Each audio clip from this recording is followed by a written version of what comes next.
Mag-ingat ang lahat lalo na sa mga taga Metro Manila dahil hindi natin alam kung kailan mangyayari ang The Big One.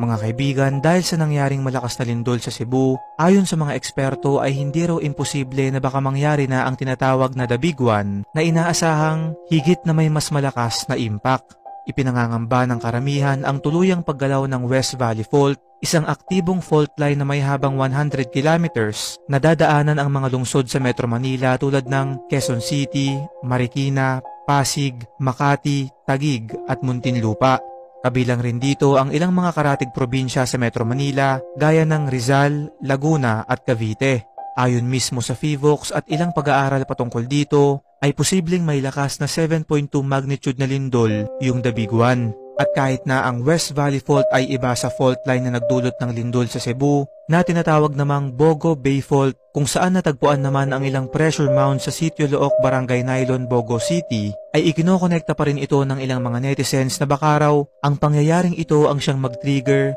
upang mangyari ng mas maaga ang binabantayang The Big One. Ayon pa sa ilang pag-aaral, kung sakaling ito raw ay mangyari, base sa statistics at probability, ay nasa 50,000 katao raw ang inaasahang mawawala o mamamatay at nasa 100,000 naman ang inaasahang magkakaroon ng mga injury. Ang nakakatakot pa dito mga kaibigan ay nito lamang nakaraang araw October 4 sa East Coast ng Honshu, Japan ay may nangyari namang 6.0 magnitude na lindol.